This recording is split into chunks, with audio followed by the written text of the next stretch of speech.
Hello, I'm Graham Fountain, and we are fixing to speak with Dr. Stefan Vaughn, our Director of Public Safety, who also has oversight over our County Department of Corrections.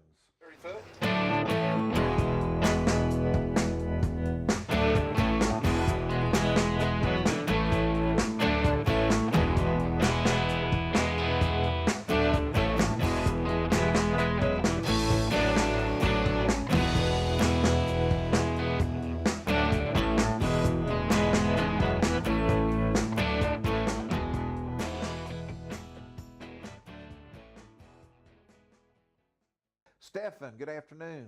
Thank you for having us out at our Okaloosa County Jail. And I just wanted to talk a little bit today about some of the programs that you and your staff offer here for inmates, both pretrial and people that are serving sentences here in county court, to help them be better citizens.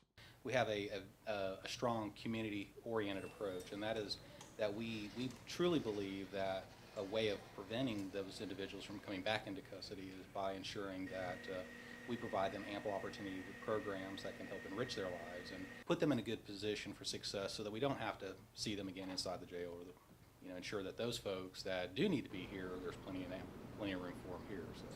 Well, for our viewers that are looking at our program that maybe have family members or friends that may be incarcerated with us, tell us what programs that you feel are effective in both supporting the inmates or the prisoners here, both socially, psychologically, spiritually, and physically, that we offer to help them do that. How about share a few of the programs that we have? So first and foremost, I kind of want to make sure that I mention that what's different about a county jail than a prison system is simply that the folks that are incarcerated here are our neighbor. And in our facility, 75% of our folks here are pretrial, which means they have not been convicted yet of a crime.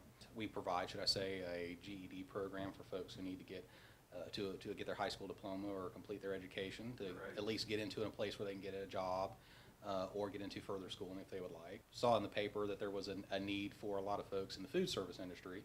And at the time, we recognized that that's probably a good opportunity for some of our folks here to be able to get some training and education. So one of the programs that we started here was a Safe Serve program for our inmates who are sentenced, who are otherwise working in the kitchen. And since they're already working in the kitchen anyway, it provides them an opportunity to get the technical and book work that's associated with that level of certification. And a lot of the employers in the food service industry look at that certification as kind of a first step in getting them on board.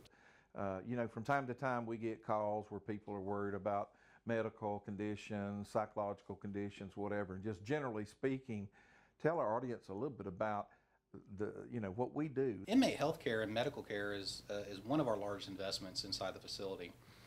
From the time that a person who has been arrested comes into our facility, they're immediately being screened for their medical health care, their mental health care. What is your thoughts on what we could do on the mental health? Commissioner Ketchell and the board has been talking now a couple of 2 or 3 years about trying to enhance our evaluation and treatment of mental health. One of the things that we did several years ago was we undertook a process to start looking at the inmates that were coming into our facility from a mental health perspective. 30% of them self-reported that they had those type of diagnoses.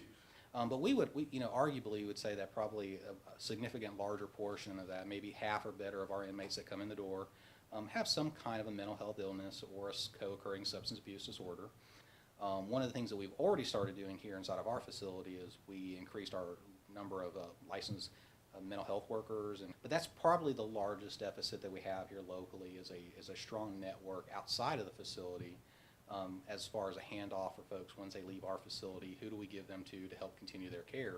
See, those are the kind of programs that I think most of our public who don't have somebody that's connected or been in and out of the jail process, I just don't think they understand all the programs that we have here and that it's not just a place to lock people away.